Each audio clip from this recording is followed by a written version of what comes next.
Now concerning the matters about which he wrote, it is good for a man not to have sexual relations with a woman. But because of the temptation to sexual immorality, each man should have his own wife, and each woman her own husband. The husband should give to his wife her conjugal rights, and likewise the wife to her husband. For the wife does not have authority over her own body, but the husband does. Likewise, the husband does not have authority over his own body, but the wife does. Do not deprive one another, except perhaps by agreement for a limited time, that you may devote yourselves to prayer. But then come together again, so that Satan may not tempt you because of your lack of self-control.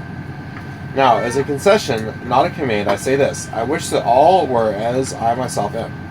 But each has his own gift from God, one of one kind and one of another. To the unmarried and the widows, I say that it is good for them to remain single, as I am. But if they cannot exercise self-control, they should marry. For it is better to marry than to burn with passion. To the married, I give this charge, not I, but the Lord. The wife should not separate from her husband, but if she does, she should remain unmarried, or else be reconciled to her husband. And the husband should not divorce his wife. To the rest I say, I, not the Lord, that if any brother has a wife who is an unbeliever, and she consents to live with him, he should not divorce her. If any woman has a husband who is an unbeliever, and he consents to live with her, she should not divorce him. For the unbelieving husband is made holy because of his wife, and the unbelieving wife is made holy because of her husband. Otherwise your children would be unclean, but as it is, they are holy. But if the unbelieving partner separates, let it be so. In such cases, the brother or sister is not enslaved. God has called you to peace. For how do you know, wife, whether you will save your husband, or how do you know, husband, whether you will save your wife? Only let each person lead the life that the Lord has assigned to him, and to which God has called him. This is my rule in all the churches. Was anyone at the time of his call already circumcised? Let him not seek to remove the marks of circumcision. Was anyone at the time of his call uncircumcised? Let him not seek circumcision. For neither circumcision counts for anything, nor uncircumcision, but keeping the commandments of God. Each one should remain in the condition in which he was called. Were you a bondservant when called? Do not be concerned about it. But if you can gain your freedom, avail yourself to the opportunity.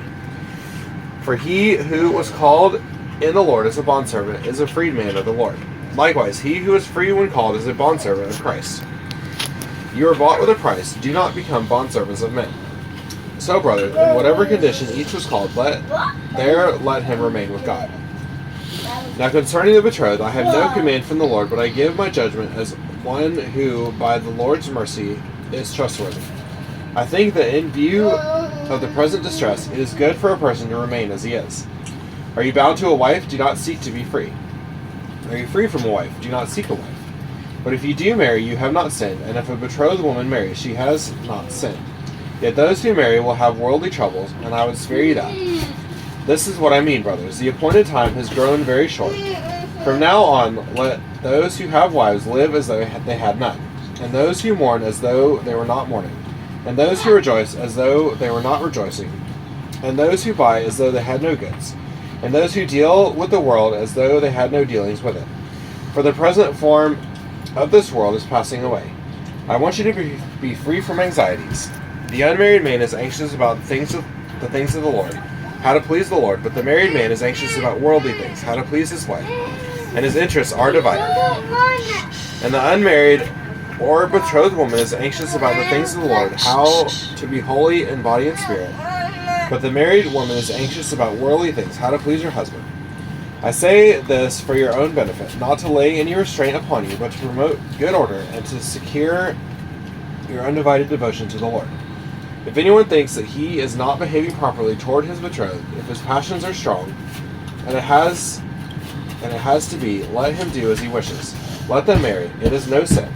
But whoever is firmly established in his heart, being under no necessity, but having his desire under control, and has determined that in his heart to keep her as his betrothed, he will do well.